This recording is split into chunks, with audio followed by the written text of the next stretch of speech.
The first thing I remember about that day is the heat rising off the pavement as I pulled into the vineyard driveway, like the air itself was holding its breath. Napa Valley looked like a postcard, all rolling hills and perfect rows of grapevines. The sky a soft, pale blue that made you think nothing truly bad could happen under it.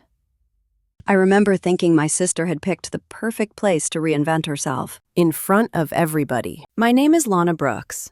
I was 29 that summer, and I was already tired before I even stepped out of my car. I parked behind a long row of rented luxury cars, the kind of shiny black sedans and big white SUVs Marissa loved to post on her social media. My little silver sedan looked out of place among them, like it had snuck into a party it was not invited to. I sat there for a moment with the engine off, hands wrapped around the steering wheel, feeling that familiar weight pressing on my chest. The weight of being the dependable one, the quiet one, the one who drove herself to the party because no one thought to offer her a ride.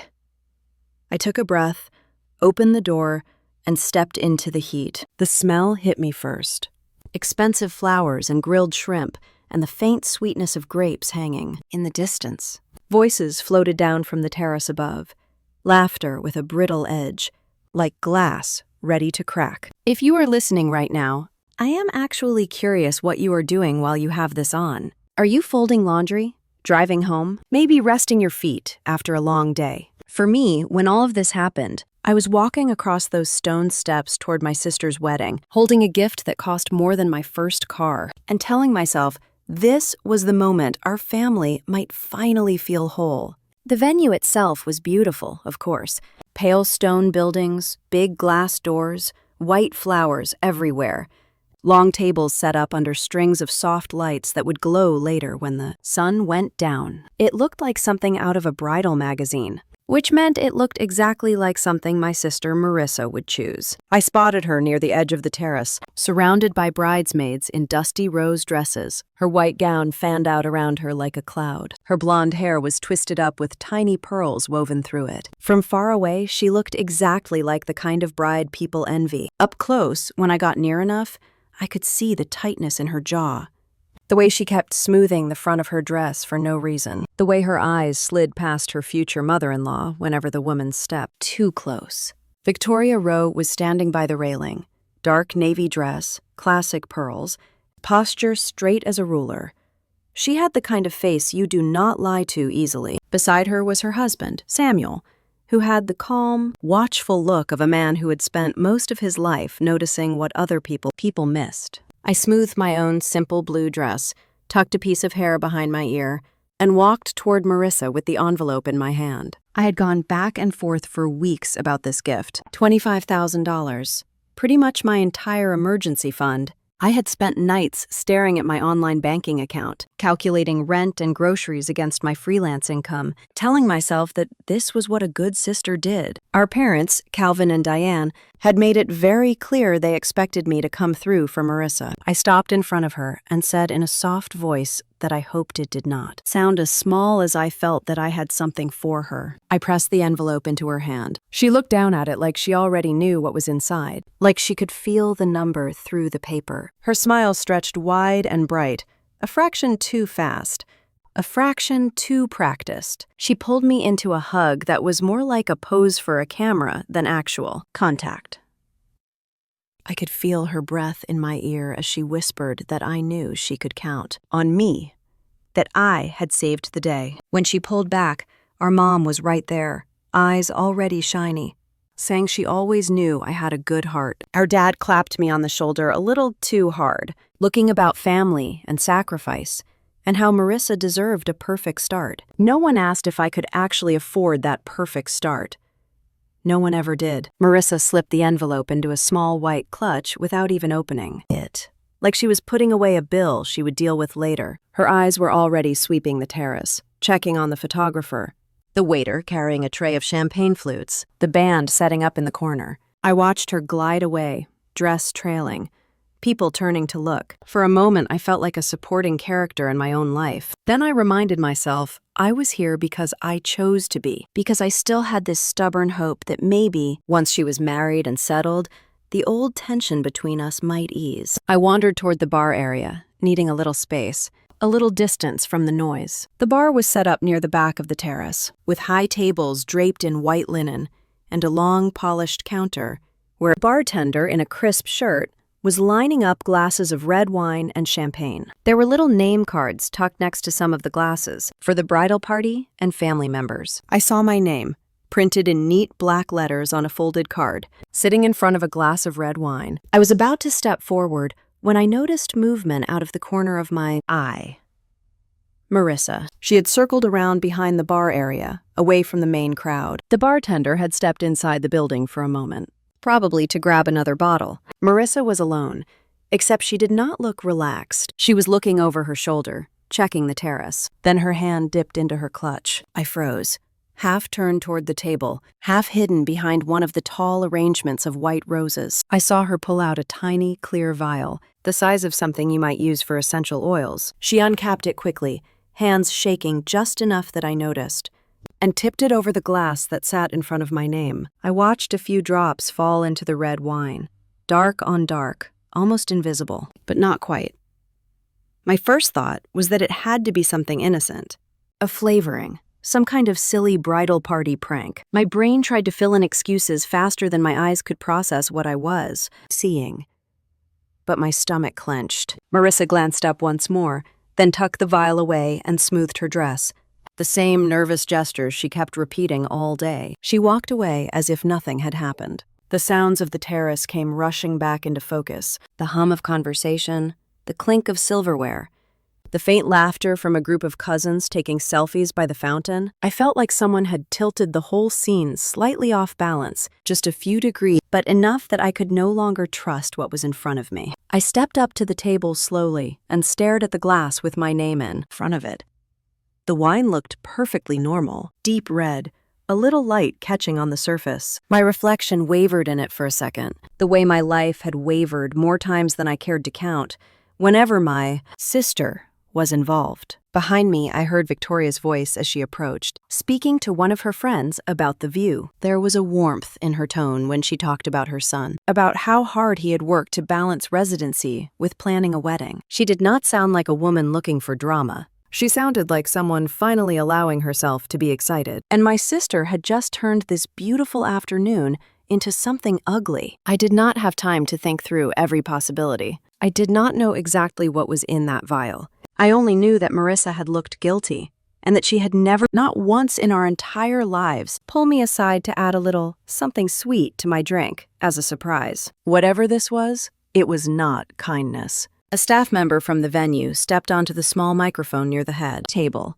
calling for the bridal party to line up for the grand entrance. The crowd's attention shifted away from the bar. For a heartbeat, no one was looking at me, or at the glasses lined up on the white linen. My body moved before my brain had fully caught up. I reached for the card with my name, slid it away from the glass, and replaced it with the small card that had been sitting in front of another glass farther down the row.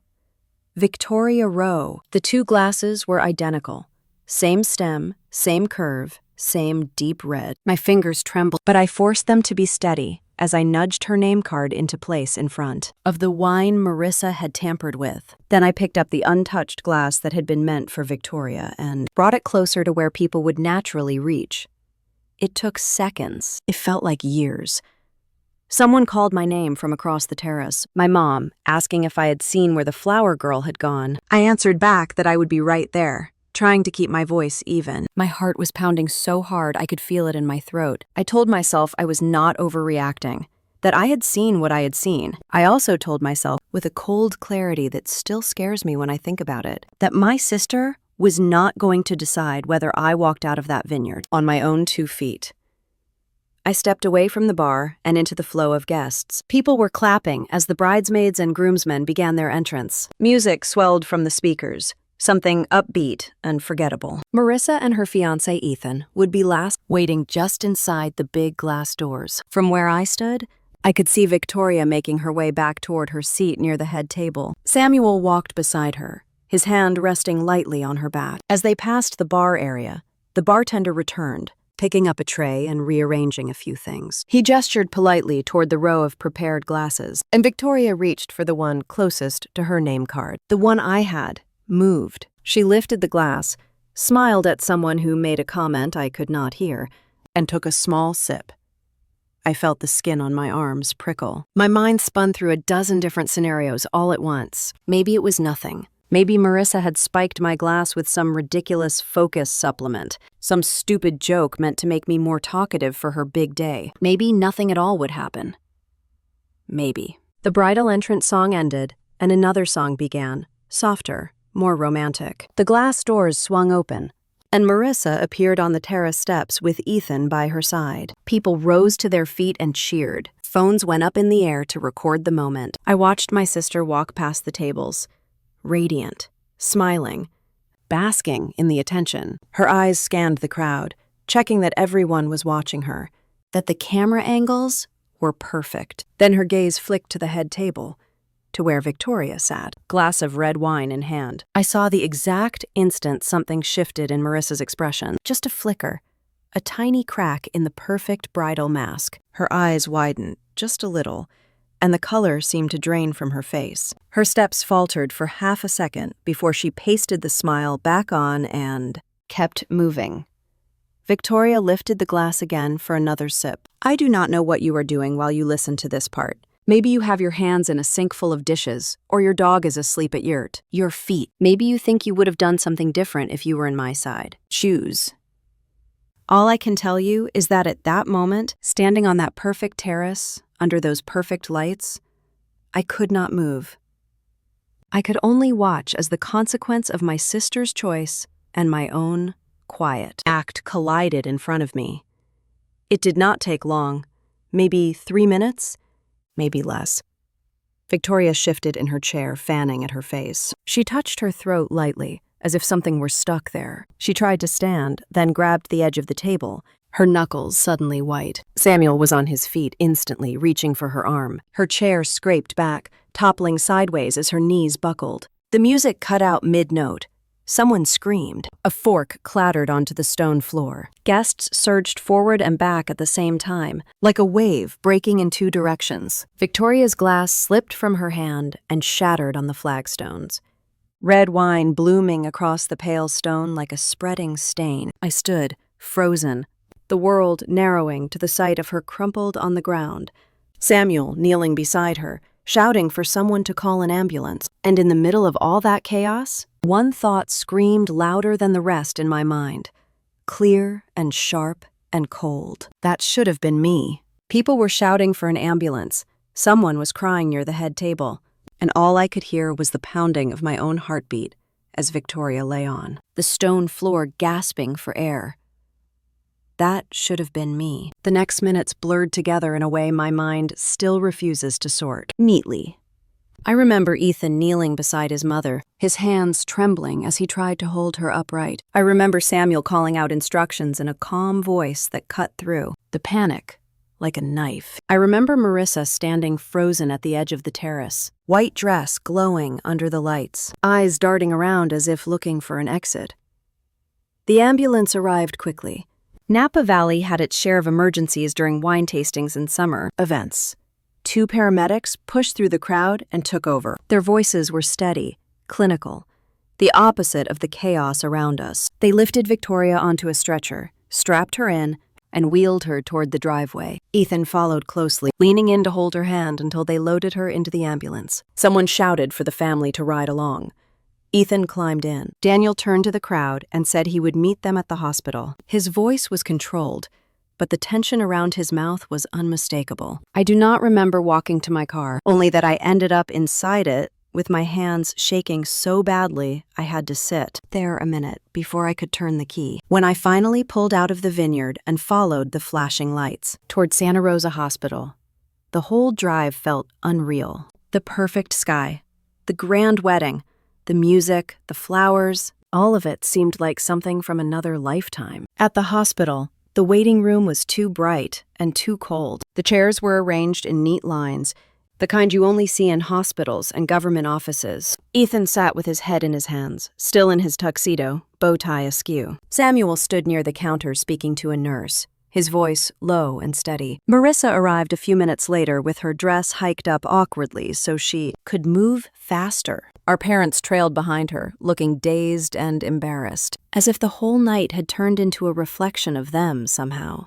A doctor entered the room and asked for the family of Victoria Rowe. Ethan and Samuel stood immediately. I stayed seated but close enough to hear. The doctor spoke quietly. Victoria had reacted to something that did not appear to be food-related. He said her vitals had stabilized, but she needed to be monitored closely. He mentioned a strong cognitive affecting agent present in her blood, something commonly found in medications meant to cause deep sedation. It was not anything she had been prescribed. Ethan asked if it could have come from the wine. The doctor said it was possible. They were running more tests. Samuel, who had not said much since arriving, stepped closer. His eyes were sharp. He mentioned that he had served as sheriff in Mendocino County for over 20 years, and that he knew what he was hearing did not sound accidental. The doctor did not confirm or deny anything. He simply said they would know more soon. Marissa let out a soft, trembling cry and stepped forward, pressing a hand to her chest.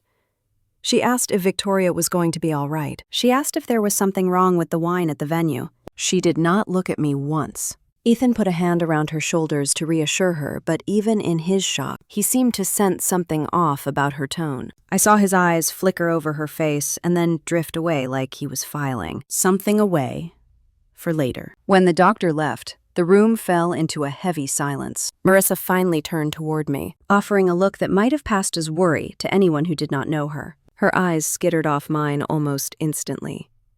Ethan stood and approached me. His voice was gentle but strained. He asked if I had noticed anything unusual at the reception. Anything at all. The wine, the food, someone behaving strangely. For a moment, my mind played through everything like a slideshow. The vial, the drops, Marissa's shaking hands, my own decision to switch the glasses, the way she froze when she saw Victoria drinking, but saying it out loud, right there in the waiting room, with my parents hovering nearby, and Samuel's sharp eyes looking between us, felt impossible. So I swallowed hard and said I was not sure that everything had happened so fast. Ethan nodded slowly, but the look on his face told me he did not believe me completely. Or maybe he just hoped I remembered something he did not want to say himself. I stepped away to get some air. The hallway smelled like disinfectant and tired hope. A vending machine buzzed softly in the corner. A nurse walked past with a clipboard and told someone over a radio that the Rowe patient had been taken for imaging. I rounded a corner to where the hallway emptied near a window that overlooked the parking lot. I leaned against the cool wall and tried to steady my breathing. That was when I heard her voice. Marissa. Soft, hurried, urgent. She was just around the corner, half hidden behind a row of chairs, talking into her phone. She must have thought no one had followed her. I could not hear everything she said, but pieces reached me clearly enough. No, it has not been found out. It was just a complication. I said, I will take care of it. Stop panicking. A pause, then quieter. I said, I will handle it. Her voice tightened on that last word. Then she hung up. I stepped back before she could walk in my direction. My heart hammered against my ribs. There was no universe in which what I had heard could be explained as a harmless misunderstanding. This wedding had not gone wrong by accident. There was intent behind every step of it. When I returned to the waiting room, Marissa was already sitting again, her hands folded neatly in her lap, like she had not just admitted something dangerous in the hallway. Samuel was speaking with Ethan in a low voice. The two of them looked serious, focused. Samuel seemed to be replaying the entire night in his mind. His instincts were not quiet anymore. They were fully awake. He asked the group if the vineyard had security cameras. He said that a place like that should have several, especially near the bar and the terrace entrance. He said that if something had been added to the wine, the cameras might have caught it. Marissa's head jerked slightly. So small, most people would not notice. But I did. She whispered to our mom that the cameras were probably decorative. Our mom nodded, not understanding the weight of what she was dismissing. Samuel crossed his arms, set his jaw, and said he was going to request access to all footage from the venue. A hush fell over the room. Even Ethan straightened a little, as if the full reality of the situation had just shifted into place. And I sat there, the taste of fear metallic on my tongue, knowing the cameras would show exactly what Marissa had done. I also knew she was realizing the same thing in real time. The pause in the room stretched thin, almost to the point of breaking, and I waited for someone to respond, for someone to say anything at all, as the weight of that single decision settled over us like a shadow. The silence in that waiting room felt like it was going to swallow me. So when the nurse said Victoria would be in tests for a while, and there was nothing more we could do right then, I grabbed my bag and told Ethan I would head back to the hotel and check in later. He just nodded, eyes clouded, one hand still rubbing at the back of his neck like he was trying to wake himself up from a bad dream. The drive back to the small hotel off the main road felt longer than the trip from the vineyard. The lights of Santa Rosa blurred a little around the edges. I kept seeing that glass shattering, that red stains spreading on pale stone, over and over, like a loop I could not shut off. When I got to my room, I did not turn on the overhead light. I tossed my bag on the chair and sat on the edge of the bed in the dim glow from the parking lot outside. The tight little room smelled faintly like a cleaning solution and cheap coffee. I kicked off my heels and pressed my bare feet into the thin carpet, trying to ground myself in something that was not terror and guilt. My phone buzzed before I could even take a breath. It was my mom. I let it ring, once, twice, then hit the answer and raised it to my ear. Her voice came through sharp and already on the edge. She did not ask if I was okay. She did not ask how Victoria was. She launched straight into how the entire night had turned into a disaster, how she felt humiliated in front of the Rowe family, how nothing like this had ever happened at any family event on their side before. Then she said something that made my stomach twist. Where you go, Lana, there is always some kind of trouble. You know that. You bring a certain energy. I sat there on that lumpy hotel bed, staring at the dark television screen in front of me. And for a moment, I was not 29 anymore. I was 8 years old again, standing in the living room of our little house in Reno, my cheeks burning while my mom looked down at me with the same tight disappointment in her eyes. In that memory, the living room smelled like lemon polish and dust. There had been a glass figurine on the shelf, a delicate ballerina my mom loved. I remember hearing a crash from the hallway and running in to see shards of glass all over the floor. Marissa was standing nearby, her face pale, her lower lip trembling. Our mom rushed in from the kitchen, took one look at the scene, and then turned to me. Not to Marissa, to me. "You were running in the house," she said. "You are always so careless. Why can you not be more like your sister?" I remember opening my mouth to protest, saying I had been in my room, that I had not even been in the hallway, that I had just heard the noise. I remember Marissa glancing at me with a quick, almost pleading look, then turning her eyes back to our mom, letting the silence hang there. Our dad came in behind her, wiping his hands on a work rag. He took one look at Marissa, so small and fragile looking, with her big eyes and trembling lip, and he put his hand on my shoulder, squeezing a little too hard. "When your mom asks you to be careful, you listen," he said. "Your sister is more sensitive than you.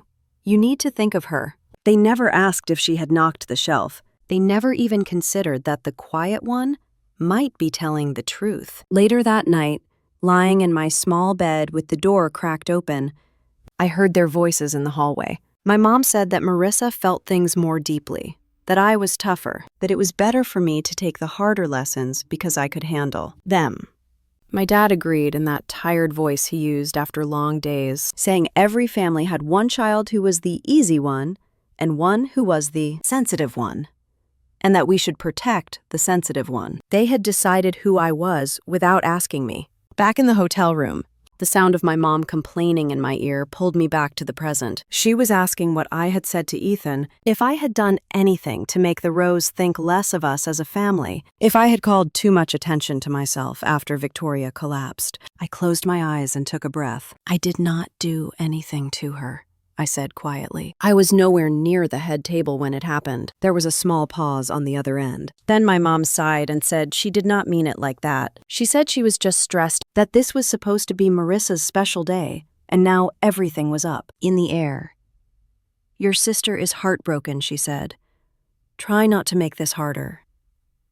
I hung up soon after, before I said something I could not take back. I set the phone on the nightstand and stared at it for a long time. No one had asked me if I was heartbroken. A soft knock broke the quiet. I frowned and went to open the door, half expecting room service by mistake. Instead, I found Chloe standing there, in a wrinkled bridesmaid dress, her makeup smudged around her eyes, hair falling down from the elaborate style it had been in earlier. She looked like the day had dragged every ounce of shine out of her. She asked if she could come in for a minute.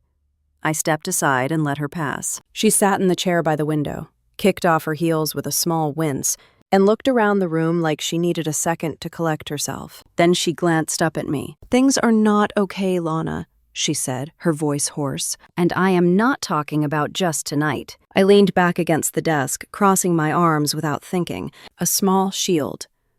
I asked her what she meant. Chloe let out a humorless little laugh and said that Marissa had not been right for months, that the wedding planning had been a full-time obsession, but under all the Pinterest boards and florist meetings, there had been this undercurrent of panic. She mentioned credit cards declined in front of vendors, phone calls Marissa took in the hallway, with her voice low and sharp, the way she snapped at people if they asked even simple questions about money or timelines.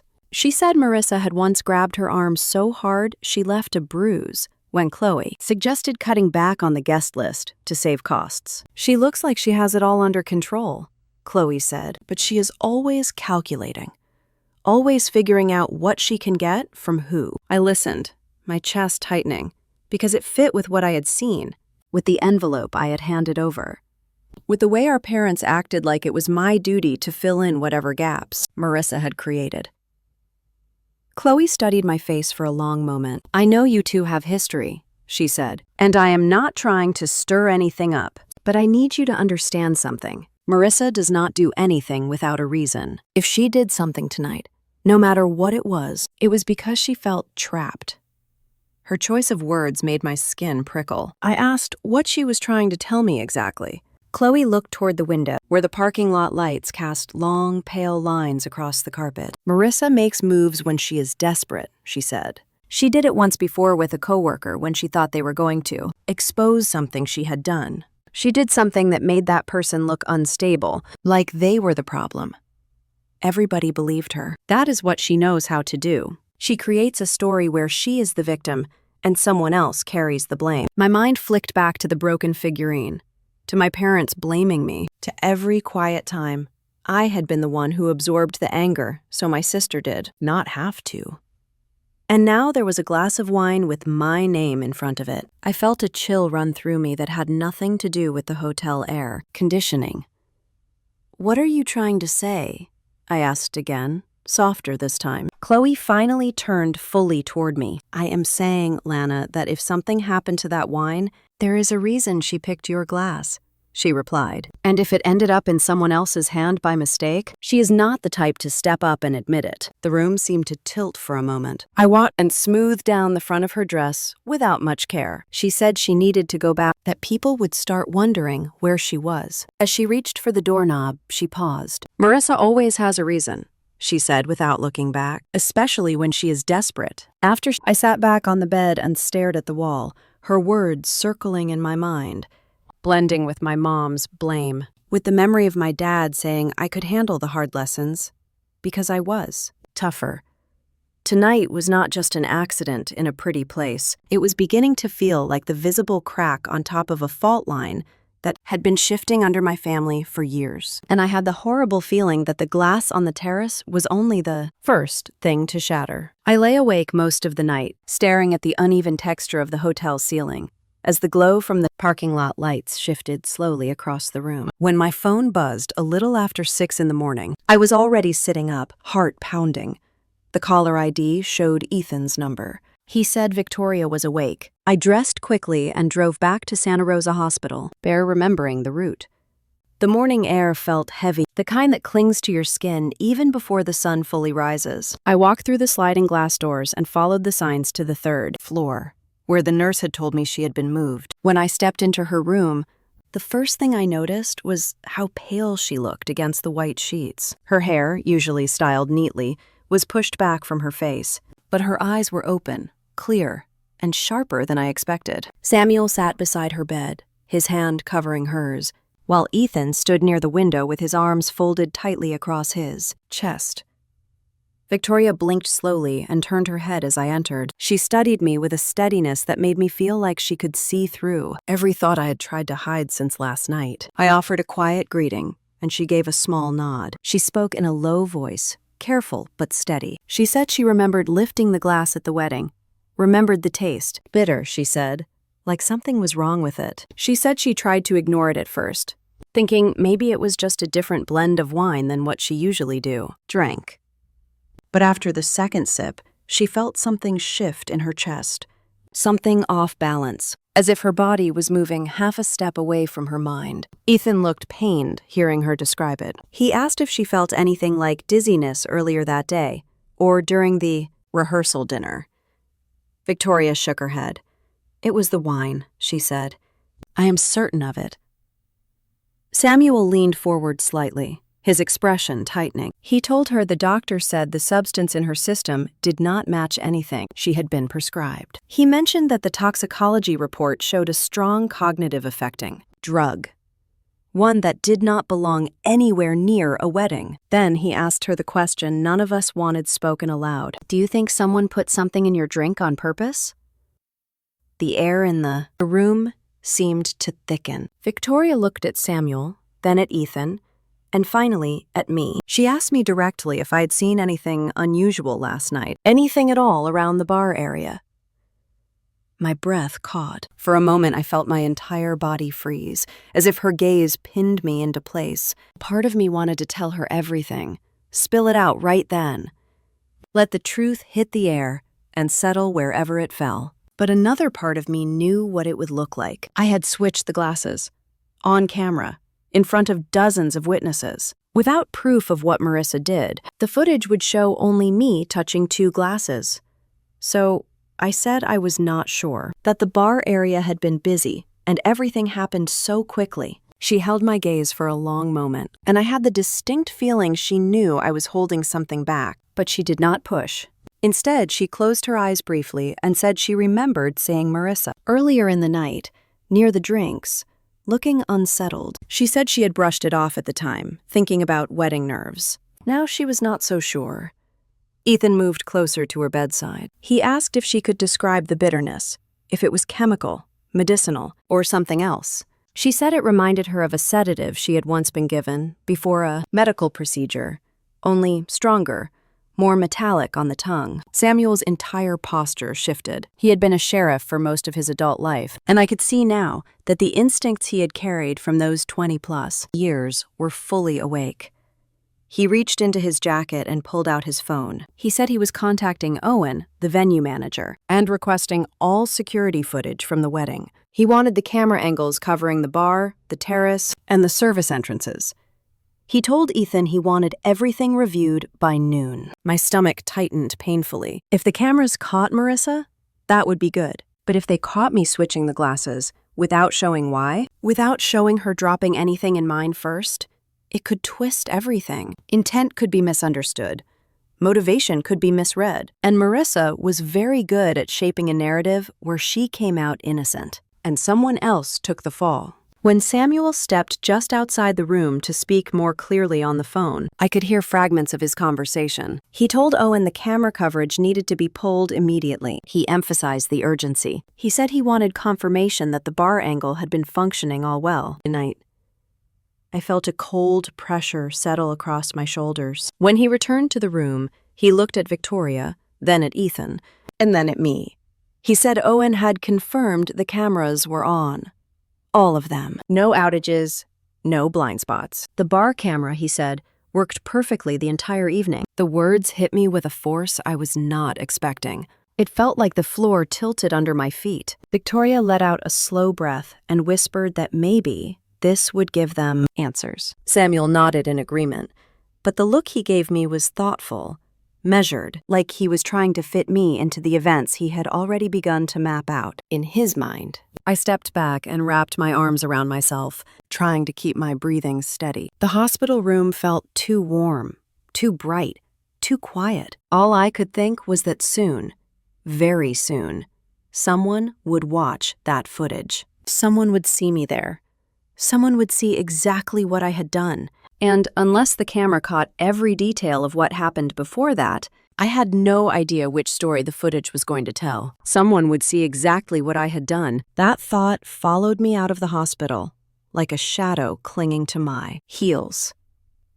A few hours later, I found myself back at the vineyard, this time not as a guest, but as a witness. The terrace looked different in daylight, without the music and the laughter. Staff members were clearing the last of the decorations, rolling up white linens and stacking chairs. The place felt hollowed out, like a stage after the play had closed. Owen, the venue manager, met us near the main building. He looked tired, his tie loosened, dark circles under his eyes. He led us down a short hallway into a small office where a bank of monitors was mounted on the wall. There was a computer on the desk and a faint hum from the equipment. Samuel stood beside him, solid and composed, while Ethan sat in a chair near the desk, elbows on his knees, hands hanging loosely between them. I hovered near the doorway, not quite wanting to be inside the room and not quite able to leave. A few minutes later, my parents arrived, with Marissa between them. She was still in part of her dress, the bodice and skirt, though she had thrown a sweater over her shoulders. Her face was pale except for 2 bright spots of color on her cheeks. Her eyes flicked around the room and then settled on the monitors.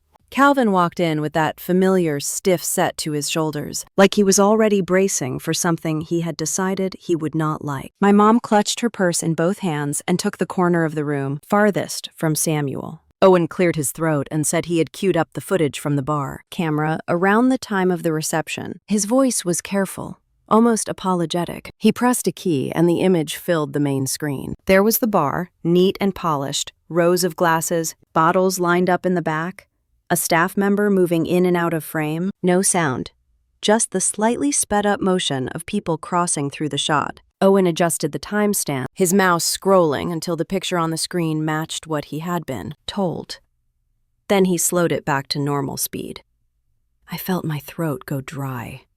We watched a server place name cards in front of a row of glasses, one with my name, plain as day, in small, neat lettering. Another with Victoria's name a little farther down. More cards for bridal parties and close family. People drifted in and out of the frame, reaching for drinks, chatting, laughing. I could almost feel the phantom hum of music and conversation over the silent video. Then I saw her. Marissa entered from the right side of the screen, dress flowing, clus in her hand. She glanced over her shoulder, then stepped closer to the line of glasses. Even from that distance, even in that grainy light, I could see the tension in her posture. Her movements were quick, sharper than her usual graceful glide. She set her clutch on the edge of the bar, opened it just enough to slip her fingers inside, and pulled out a small object. It caught the light for half a second, a tiny, clear shape in her hand. My mom sucked in a breath behind me. Marissa glanced to either side. The bartender had stepped away. Guests were facing the other direction. No one on the screen was looking at her. On the footage, she tipped the little vial over my glass. You could not see the liquid clearly, but you could see her wrist tilt. See the way she focused on that one glass with my name in front of it? She put the vial back in her clutch, closed it, and smoothed the front of her dress with one hand, like she always did when she was nervous. Then she walked away, leaving the glass sitting there. The room was quiet. The only sound was the soft whir of the computer fan. Seconds ticked by on the video timestamp. A group passed through the frame. A server moved some other glasses, wiped a spot on the bar. Then a familiar figure stepped into the shot. Me. My chest tightened. I watched myself approach the table, hesitate for the barest moment, and then pick up the small card with my name on it. I slipped it away and switched it with the card in front of the glass that had been meant for Victoria. Then I shifted the untouched glass closer to where her new card sat and stepped back. From the camera angle, it all looked deliberate, calculated. Because it was. I could feel eyes on me in the tiny office even before I turned around. The air felt heavy, pressing against my skin. Ethan broke the silence first. He asked Owen to pause the footage. Then he turned toward me, and for a moment he just looked at me. Really looked, like he was trying to reconcile the person he thought he knew with the version of me that had just appeared on the screen. His voice was quiet when he finally spoke. He said he needed to understand why I did that. Every pair of eyes in the room seemed to land on me at once. My mom's wide and hurt. My dad's narrowed. Marissa's sharp and bright like a cornered animal. I swallowed hard and forced myself not to look away. I told them I saw her. I said I had watched Marissa take something out of her clutch and put it in my glass. I said I did not know exactly what it was, that I was not a pharmacist or a doctor, but that I knew from the way she moved, from the way she checked to see if anyone was watching, that it was not a joke or a harmless trick. Calvin moved forward, his voice rising. He asked if I had any idea what I was accusing my sister of. He asked, how dare I say something like that when she was already devastated? My mom murmured that I must have misunderstood. She said maybe it was flavoring oil, or a supplement, or some nonsense social media thing.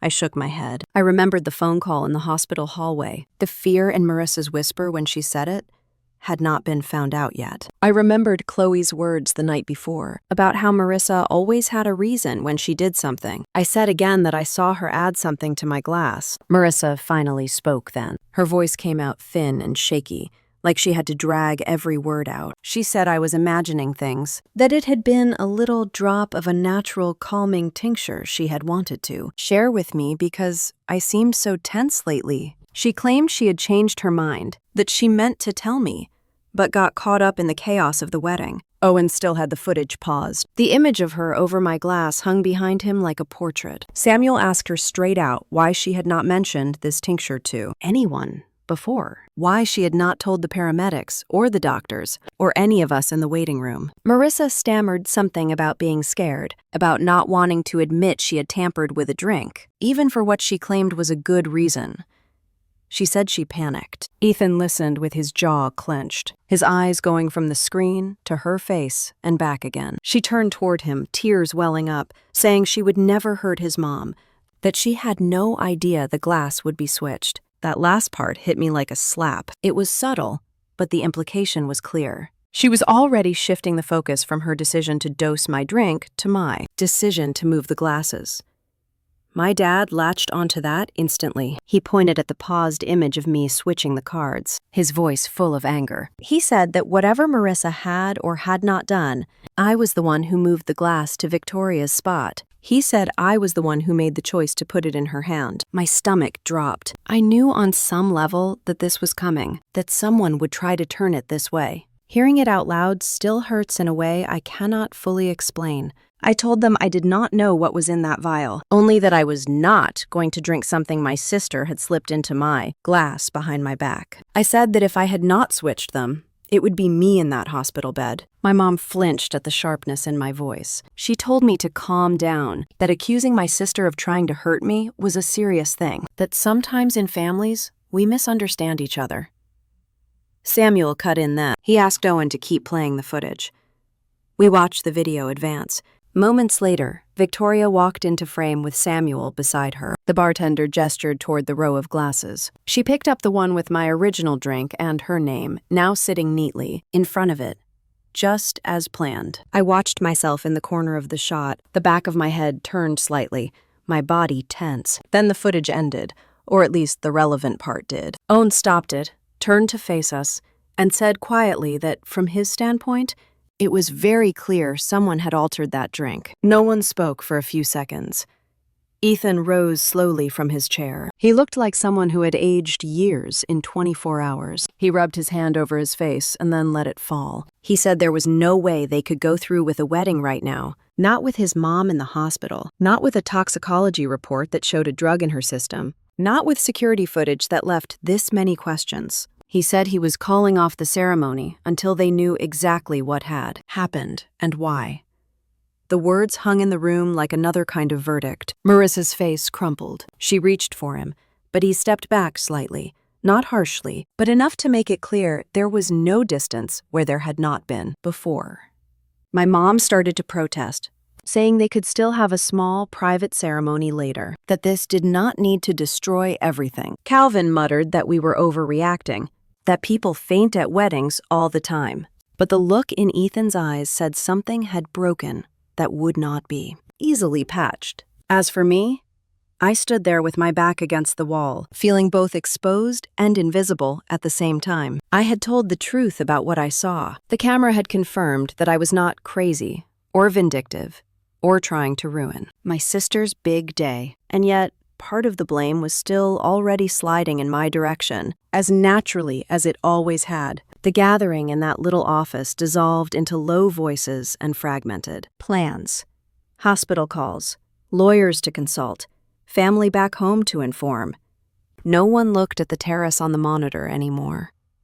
No one pressed play again. But in my mind, that scene was not going to pause so easily. I kept seeing those images over and over, like a film I could not turn off. Marissa's hand over my glass, my own hand switching the cards. And beneath all of that, the growing certainty that this was not going to be the end of anything. It was only the beginning. That thought stayed with me through the next morning as I drove back to the little hotel, packed my bag with shaky hands, and checked out long before checkout time. I could not stand another hour in that room, replaying the footage in my head. So I found a quiet diner off the main road and sat there with a cup of coffee that went cold twice while I stared out the window. By mid-morning, I called an attorney I knew through a coworker. Her name was Julia Carver, late 40s maybe, direct and steady voice, the kind of woman who made you feel like things could still be handled even if you had made a mess you did not know how to fix. She agreed to meet me at her office near downtown Santa Rosa. The building was small brick, with ivy climbing one side. Julia led me into a simple office, decorated with framed degrees and one large photograph of Bodega Bay at sunset. She motioned for me to sit and waited until I had taken a breath. She asked me to walk her through everything from the wedding morning to the moment Owen stopped the camera footage. I told her everything, no details held back. The vial, the switch, the collapse, my parents' reaction. Marissa was staring at the floor, while Ethan's world fell apart beside her. When I stopped, Julia sat very still, her fingers steepled under her chin. She said the substance used on Victoria qualified as a cognitive affecting drug.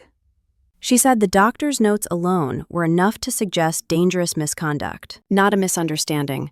Not a heat-of-the-moment mistake, something intentional that could have had serious or even fatal consequences if the dosage had been higher, or if Victoria had mixed it with other medications. I felt a cold chill move up my spine. Julia said that even without a full confession, the footage of Marissa adding something to my glass was strong evidence. The switch I had made might complicate perceptions at first glance, but with the toxicology report and the video together, the real focus would still fall on the act of tampering. She asked if I felt in danger from my family. I told her honestly that I did not know how to answer that. She told me to stay reachable, to stay honest, and to stay aware. She said people who act out of desperation can be unpredictable. The word desperation echoed in my head long after I left her office. I sat in my car in the parking lot for several minutes, gripping the steering wheel even though the engine was not running. The air felt too still. My thoughts are too loud. That was when my phone buzzed with a text from Chloe asking if we could talk. She said it was important. She asked if I could meet her in the courtyard of the inn, where some of the bridesmaids were still staying. Part of me wanted to ignore it. Part of me already knew I should listen. I drove there slowly, parking behind a row of cypress trees. The courtyard had that late morning hush where even the fountain sounded tired. Chloe was sitting at a metal table in a loose sweater and jeans, her hair unstyled, her eyes dark smudges that made her look older than she had last night. She stood when she saw me. The apology was already on her face before she spoke. She said she had not told me everything the night before. She said she had been scared, not of me, but of what could happen if she exposed too much without knowing how far. Things had already gone. Then she told me to sit. I sat. She looked down at her hands and said the number slowly, like saying it made it more real. Marissa owed about $48,000 on credit cards. She had been using them for the wedding, for dresses, for vendors, for everything she wanted to look perfect. When the cards maxed out, she borrowed about $12,000 from a source Chloe said was not the kind of place you want to owe anything to. The kind of lender that does not forget, does not forgive, and does not wait. I felt my throat tighten. Chloe went on. She said the wedding planner had threatened to cancel services that week because invoices were overdue. She said Marissa had begged for 48 more hours and promised money was coming. She said she had looked terrified during that call. Then came the part that made my stomach twist so sharply I felt lightheaded. Victoria had insisted on a financial review before signing the prenup. Ethan was a medical resident with a long future ahead, and his mom was careful. She wanted full transparency from both parties. She had asked for documentation of Marissa's accounts and spending. That request had coincided exactly with when Marissa started unraveling. It was not just the debt, not just the planner, not just the lender.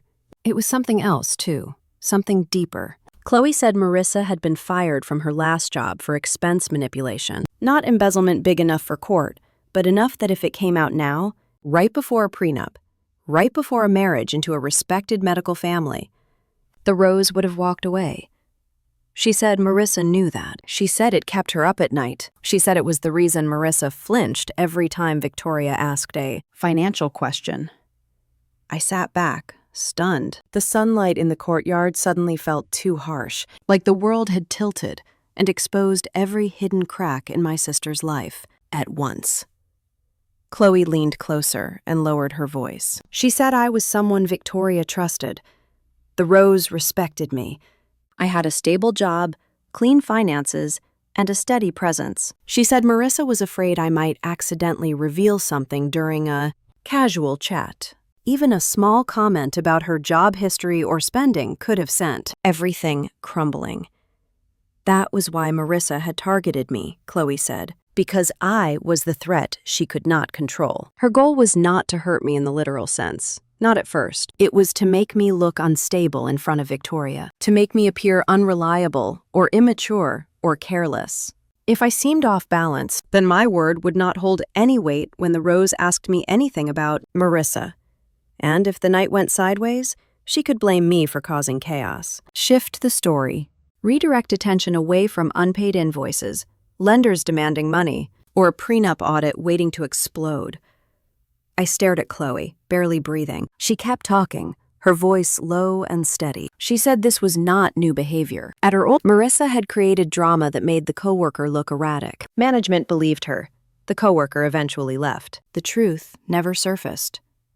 There was precedent, a pattern, a way she handled pressure. I closed my eyes, pressing my fingers to my forehead. It made sense now. More sense than I wanted. The envelope of $25,000 I had given her at the reception, the strained smile she had forced, the way she kept avoiding Victoria's eyes, the call in the hospital hallway, the panic in her voice. Chloe, this was survival for Marissa, a financial avalanche waiting to bury her, and she had decided I was the easiest boulder to roll on top of it to keep herself above ground. I opened my eyes and looked across the courtyard, where a gardener was trimming lavender bushes, as if the world were perfectly normal. My chest felt tight. Chloe reached across the table and touched my hand lightly. I am telling you this because you need to understand, she said. What happened last night was not a sudden impulse. It was calculated. And if the wrong person believes her version of the story, things could get worse before they get better. Her words hung between us in the quiet courtyard, wrapped in the faint scent of cut lavender and distant voices. I sat there, letting everything settle into the shape of a truth I had been circling for years without ever naming. My sister had been lying for a long time, manipulating for a long time. And last night had not been the first time she used someone else's reputation as a shield.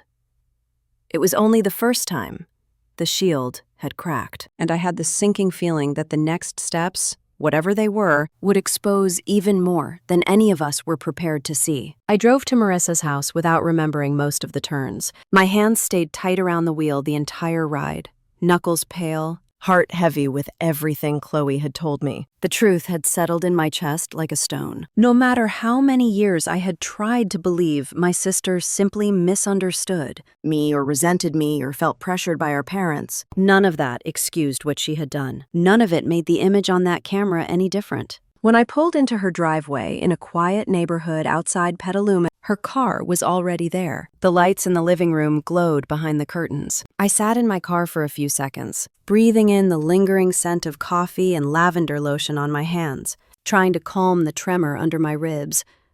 Then I got out. The walkway was lined with little solar lights blinking weakly in the day, afternoon haze.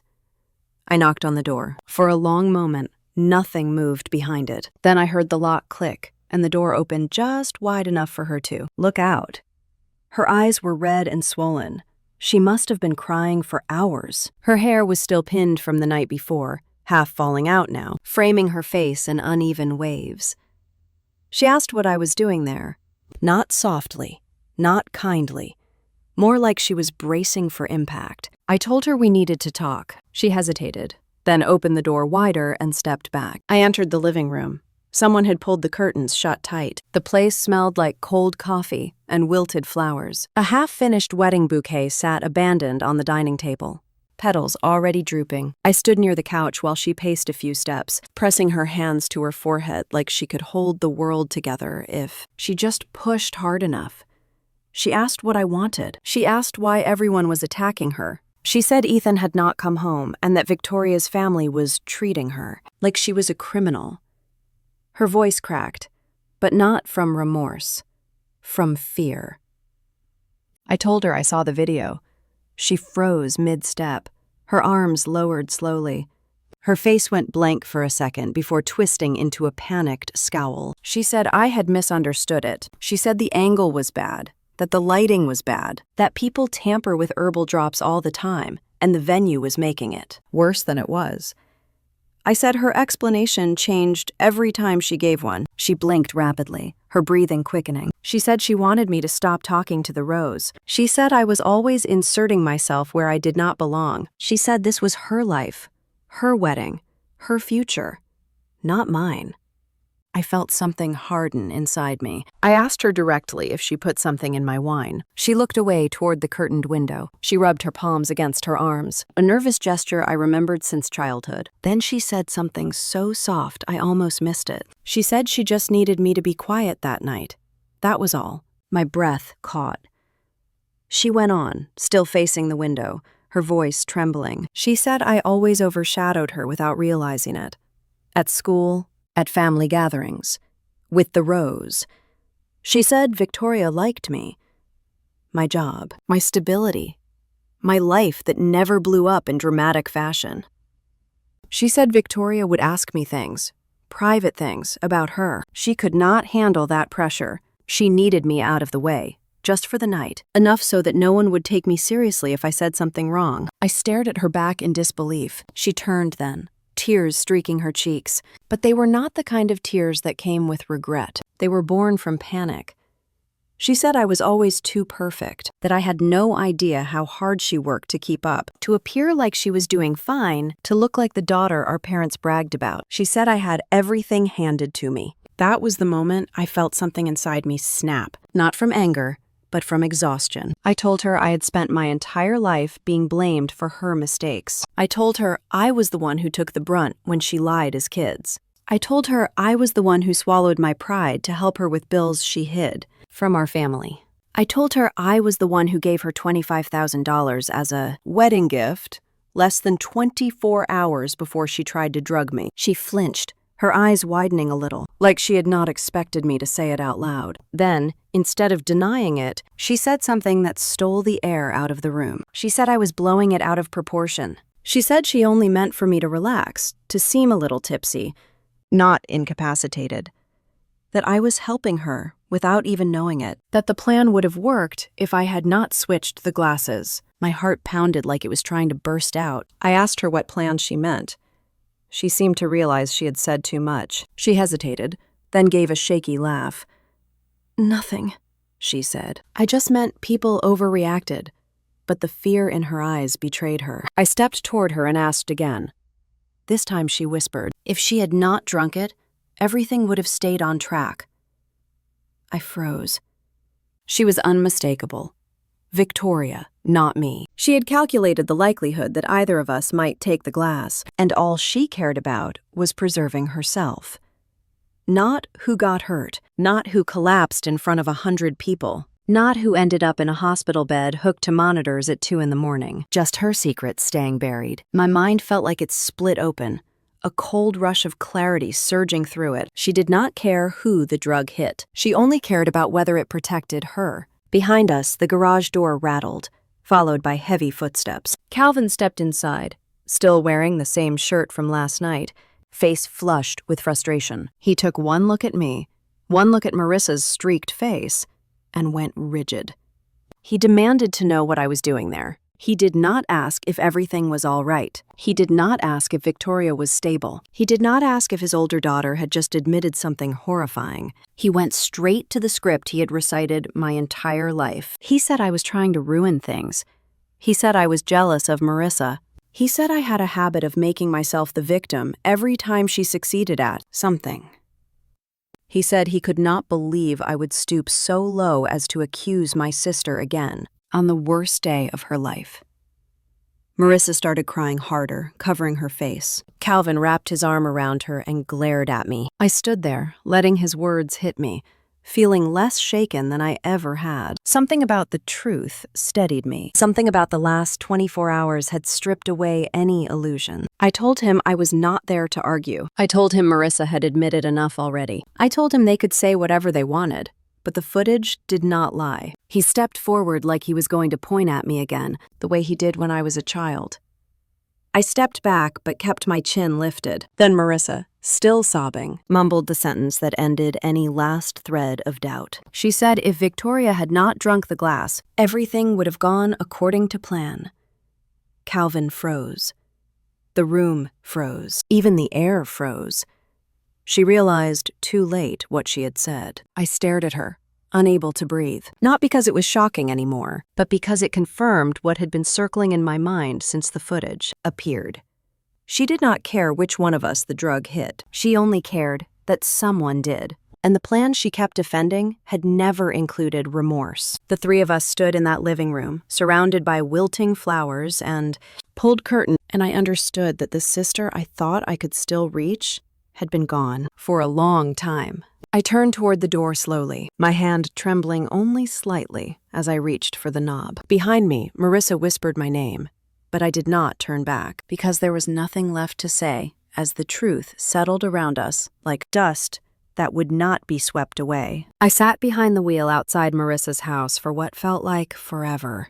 Hands limp in my lap. Her front door had slammed a good 10 minutes earlier, but I could still hear the echo of her voice in my ears. She had said the word plan, without even realizing what that revealed about her.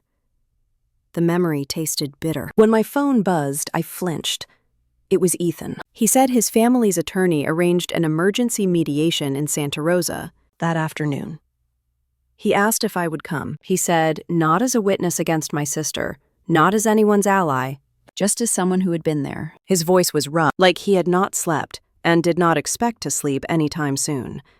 I agreed. Maybe out of duty. Maybe because the truth was no longer a private ache, but something rolling toward all of us, like a tide. The mediation office was in one of those glass buildings downtown, the kind with quiet halls and neutral paint meant to calm people who were usually not calm. The receptionist directed us to a conference room with a long table and a box of tissues placed in the middle, like a prediction. The Rose sat on one side. Victoria looked fragile in a pale sweater, but her eyes were sharp. Samuel sat beside her, steady and watchful. Ethan was next to them, back straight, hands folded so tightly they had gone pale.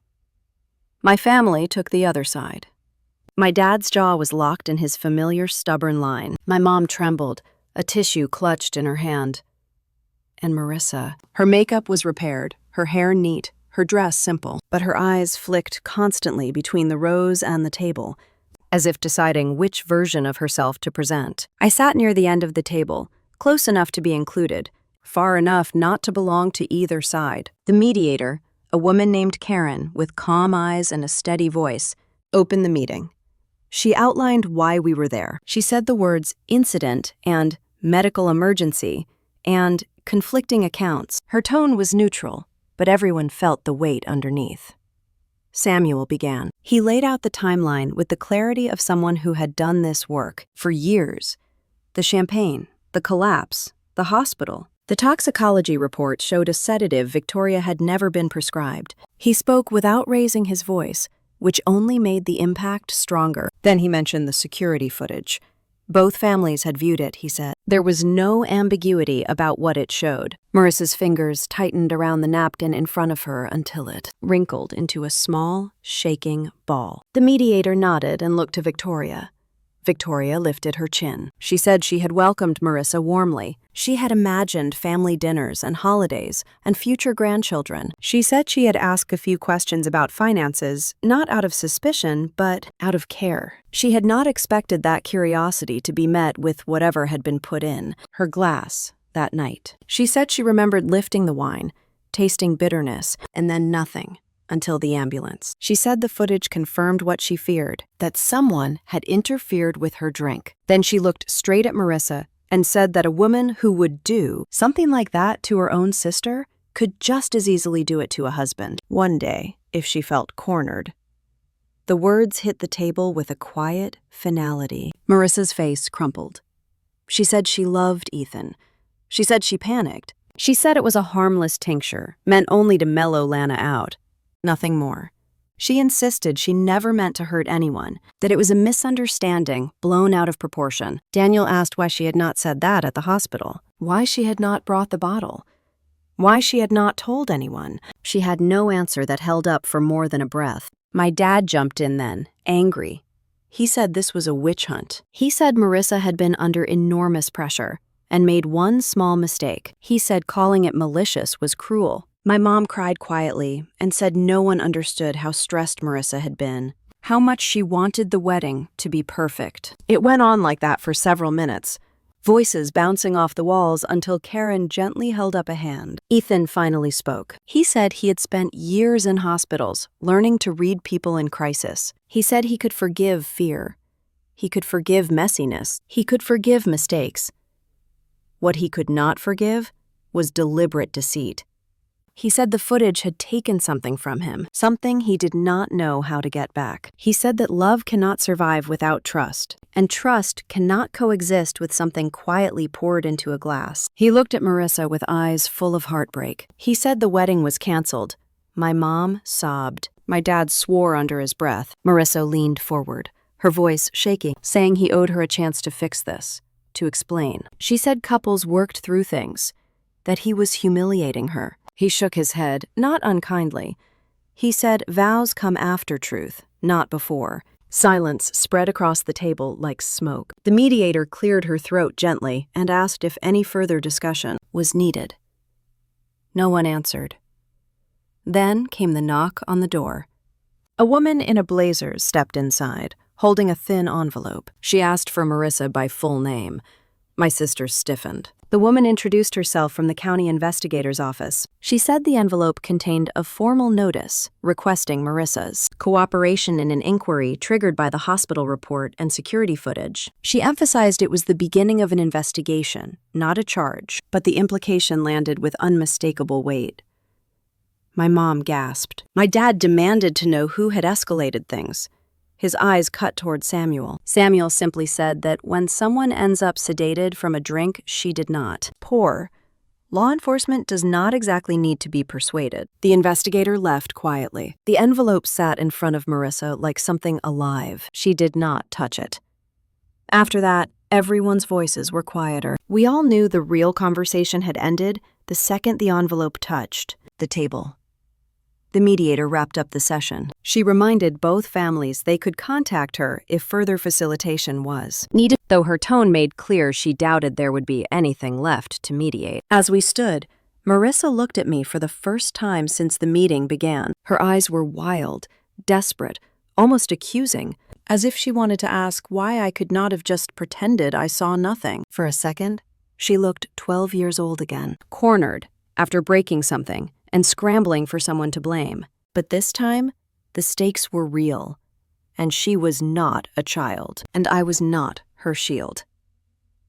We filed out into the hallway one by one. My parents hovered around Marissa, fussing, whispering frantically. The rows moved together like a single unit, steady and self-contained. I stood at the end of the hall, watching my sister clutch the envelope to her chest, her face pale and stunned. She looked like someone who had stepped off a moving sidewalk and had not yet realized the ground had changed underneath her feet. Whatever happened next would be out of our hands. The truth had moved beyond family arguments and late-night explanations. The law had entered the room and refused to leave. And for the first time in years, I felt an ache behind my ribs that was not fear or anger, but grief. Grief for the sister I wished I had had. Grief for the wedding that had never really existed. Grief for the version of our family I had spent years pretending was still possible.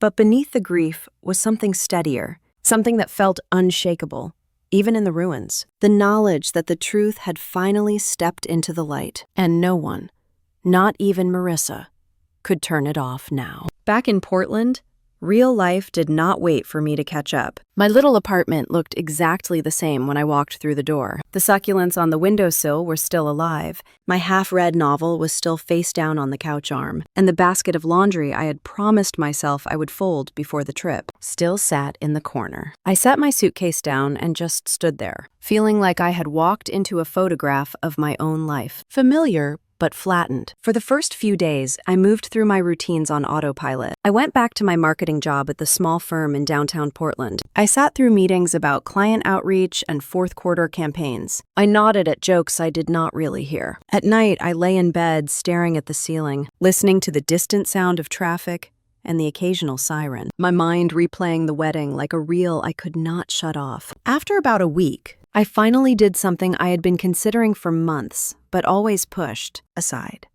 I called the therapist my coworker had recommended. Her name was Riley Hale, mid-50s, with a calm, grounded manner that came through even over the phone. She had an office in a remodeled house near Laurelhurst Park, with soft chairs and a big window that looked out on a maple tree. I told myself I would just go once, just to see. In that first session, I gave her the short version. Family in Reno, sister's wedding, Napa, wine, hospital, broken engagement, investigation. I spoke faster than usual, like I wanted to get it over with, skimming over the parts that hurt the most. Riley listened without interrupting, then sat quietly for a moment. She did not need to ask about every detail. She focused on something simpler. She said it sounded like I had spent most of my life standing between other people and the consequences of their choices. She said I spoke about my own feelings like they were inconveniences I needed to manage so no one else got upset. She asked me where I learned that my job in the family was to absorb damage. The question landed heavier than anything else she said that day. I thought of the broken figurine when I was 8, my dad's hand on my shoulder, my mom saying my sister was more sensitive and needed protection. I thought of extra shifts taken so I could loan Marissa money that never came back. I thought of the way my mom always asked me to smooth things over after every holiday blow-up. I realized I could not remember a single time anyone in my family had asked how I was really doing unless they were leading into asking for something. Riley offered a word.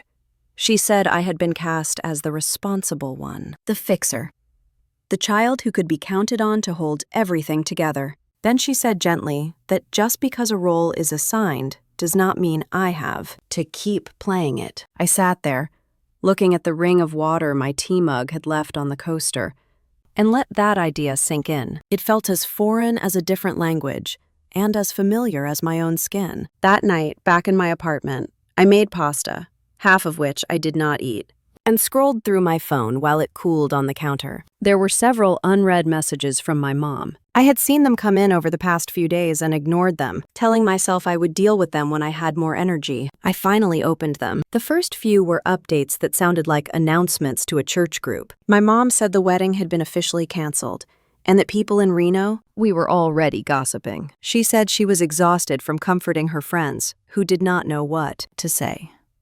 She wrote that she did not understand how everything could have gone so wrong overnight. Then, the tone shifted. She wrote that the investigators had scheduled another interview with Marissa, that there was talk of possible charges if the district attorney decided to pursue the case.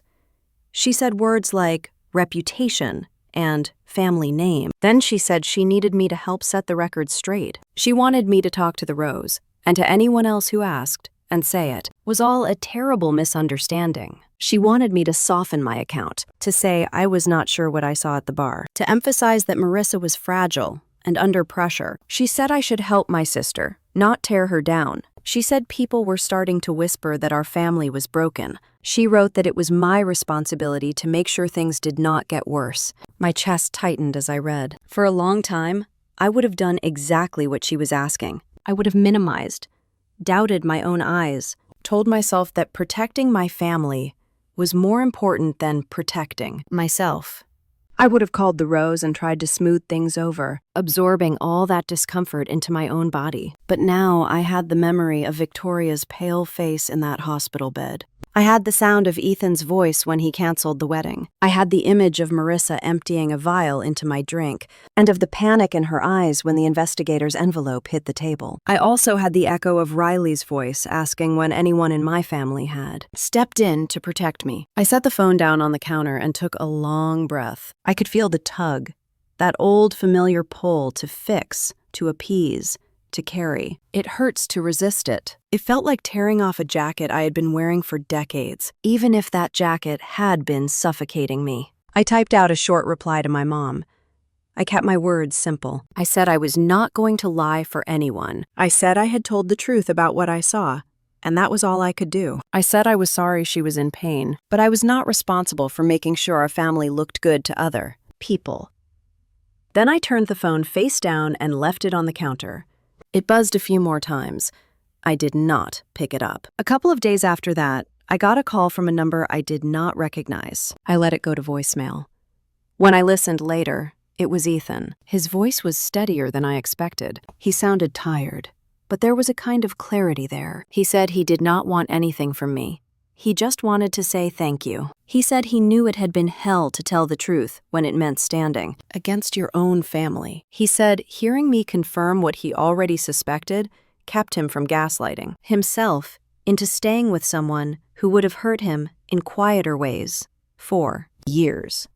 He said his mom was recovering slowly. She was still tired easily, but her tests looked good. He said his family was grateful, even if grateful was a complicated word to use in a situation that had nearly gone so much worse. I listened to the message twice, sitting on my couch with my knees pulled up to my chest. It did not erase the grief or the mess, but it put a small piece of weight on the other side of the scale. Proof that telling the truth had done more than just tear things apart. It had protected someone. At my next session, I told Riley about my mom's messages and Ethan's voicemail. I told her how guilty I had felt and how I had stood my ground anyway. She nodded once, not in approval like a teacher, but in recognition. She said I had set a boundary.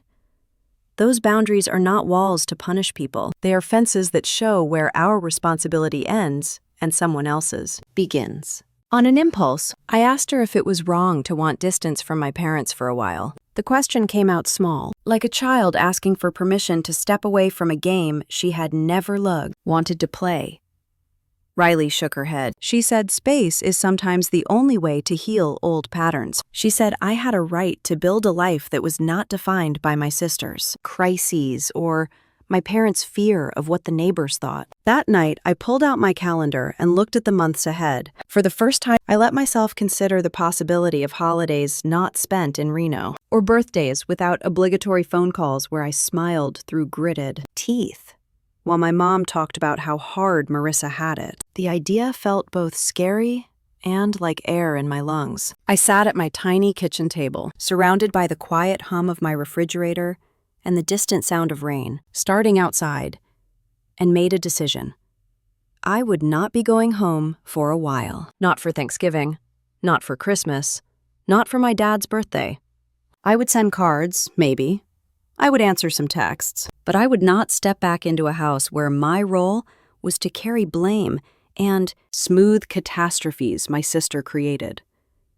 Instead, I would stay in Portland. I would go on walks in the park, drink coffee at my favorite corner shop, maybe take a weekend trip to the coast by myself. I would go to therapy. I would work.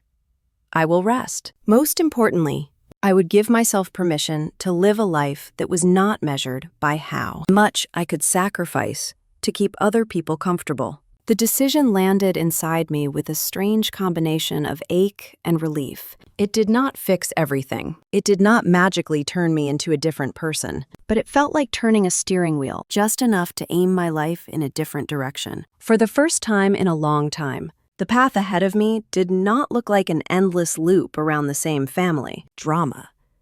It looked open, and even though I had no idea exactly where it led, I knew I needed to take that first step away from the old circle and see where my own road might finally go. The decision to step onto my own path did not fix everything overnight, but it was the beginning of something that finally felt like my life. In the weeks that followed, the pieces around me kept shifting. News came in waves, sometimes through official updates, sometimes through short, clipped messages from my mom, or longer, apologetic voicemails from my dad that I listened to only halfway. Marissa's legal situation moved forward slowly, the way most county-level inquiries do. The investigators interviewed her twice. Her attorney tried to frame the whole thing as a lapse of judgment under emotional strain. The Rose did not push for criminal charges beyond what the district attorney was willing to consider, which turned out to be a structured diversion program. It required counseling, accountability sessions, ongoing monitoring, and restitution for all medical expenses. It was not jail. It also was not nothing. For the first time in her life, Marissa had to sit across from people she had hurt and answer for it. She had to complete a mental health and behavioral intervention program and accept financial responsibility for the bills that had landed on the road. Family, after that night in Napa. She had to rebuild what little credibility she had left under the watch of people who were not dazzled by her charm, who did not fold themselves around her excuses. I heard about these things the way someone hears the weather report, information delivered at a distance. No longer my burden to carry. Meanwhile, Victoria recovered with surprising steadiness. Her doctor said she would likely not have any long-term complications, though she tired easily for a while. She called me one afternoon and invited me to dinner at her home in Santa Rosa. I almost said no, out of habit, but her voice carried something warm that made me pause. I said yes. When I arrived at her house a month later, she greeted me on the porch, looking healthier, more alive than I had seen her since the wedding weekend. She led me inside where the table was already set with roasted chicken and vegetables, the kind of simple meal that feels like care anyone can recognize. She told me she wanted to thank me in person, not for what had happened, but for being honest when it mattered. She said, truth is painful, but sometimes truth is the only thing that stops a bad story from becoming a glib tragedy. We talked for hours, not just about the wedding or her recovery, but about careers and choices and the strange ways life reroutes us. When I left that night, she hugged me like someone who had earned the right to mean it. Back in Portland, I settled into a new rhythm. I found a small rental on the Oregon coast about 90 minutes from the city, a little cottage with chipped blue shutters and a porch that looked out toward the water. I still kept my apartment in Portland for work days, but on weekends, I drove to that seaside place and let the quiet settle into my bones. The ocean never hiding its moods. After years of doubting myself, I finally applied for the photography studio permit I had talked about since college. The studio opened slowly, with weekend shoots and a handful of clients who came by word of mouth, but the space lit me up in a way nothing else had in years. I filled it with soft, natural light, secondhand furniture painted white, and a corkboard where I pinned small Polaroids of people smiling genuinely, people who did not need anything from me except the best version of my work. For the first time since childhood, my phone grew quiet. The silence was not frightening. It was peaceful. My mom sent a few messages over time, shorter ones, tired ones. She apologized once for putting too much on me. She did not apologize again, but the first was enough to begin letting something old soften. My dad stubbornly insisting things had been blown out of proportion. I learned to let that go too. I understand that some people choose the stories that allow them to sleep at night. I did not need to carry that anymore. As for Marissa, she completed her program. She paid her restitution in small monthly installments. I did not hear from her directly. I did not expect to. I did not wish her harm.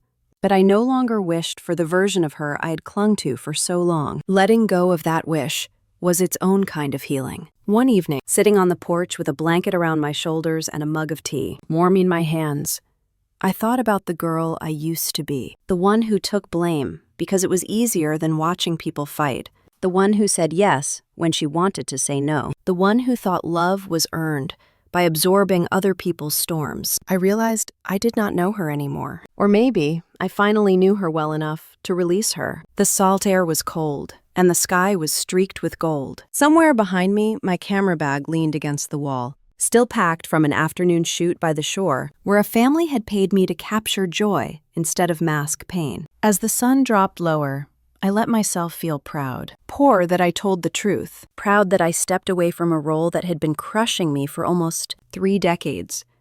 Proud that I built something that belonged only to me. And proud that I no longer mistook sacrifice for love. If you have ever been told you were too much or not enough for your own family, remember this: silence can be power, and truth can be the loudest revenge. Tell me in the comments what integrity means to you and where you are listening from.